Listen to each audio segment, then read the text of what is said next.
నేను నమస్కారం చేస్తున్నాను అన్నాడు ఖచ్చితంగా. ఇప్పుడు దీని నుంచి బయటపడాలంటే ఏం చేయాలి? దారుణ గాఢాంధకారంబు తప్పునే వసుధపై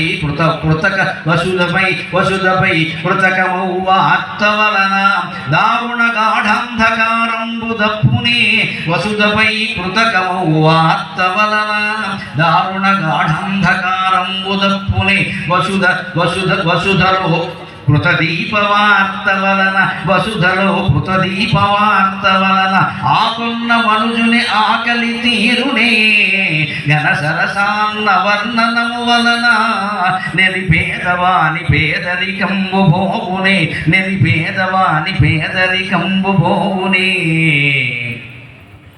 ద్రవ్య పదార్థ కీర్తనము వలన నెరిపేదవాని పేదరికంబు భోగునే ద్రవ్య పదార్థ కీర్తనము వలన రోగ పీడితుని రోగంబు పోగునే కలిత ఔషధ ప్రసంగంబు వలన జండిపడి బుద్ధిలో వెలినిండి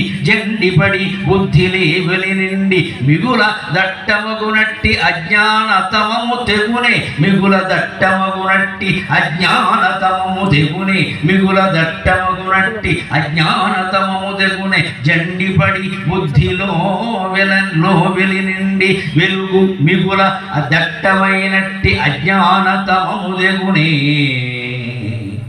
అమృత సమవృష్టి వర్షంబులేక తామరస గర్భునకునైన దానవేంద్ర.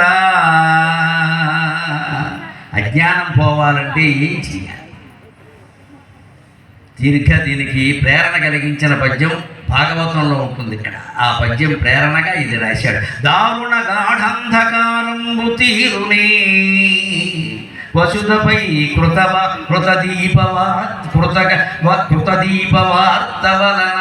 ఒక అంధకారం పోవాలి అంటే దీపాలు వెలిగించాలి, అంతేగాని అక్కడ దీపం ఉంది, అది 1000 క్యాండిల్ బల్బు బాగా వెలుగుతుంది, ఆ వెలుగు చూసావంటే నువ్వు ఈ చీకటిని గుర్తించవని ఎంతసేపు వర్ణిస్తావయ్యా? దీపం వాడి కళ్ళ ముందు పెట్టాలి. కానీ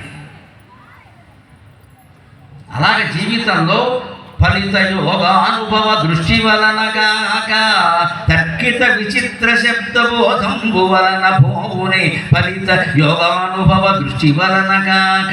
వేదాంతం ఎంత చదివినా ఆచరణలో పెట్టకపోతే దండగ. ఆ విషయం చెబుతున్నాడు ఇక్కడ. గాఢమైన అంధకారం పోవాలి అంటే ఓ పీలికో చీలికో మాసిపోయిన గుడ్డ లాంటిదో పట్టుకొచ్చి ఒత్తి చేసి దాని నూనెలో ముంచి వెలిగిస్తే ఆ దీపకాంతి కొంత చీకటి పోతుంది. కొంత ప్రయత్నమైనా చేయాలి.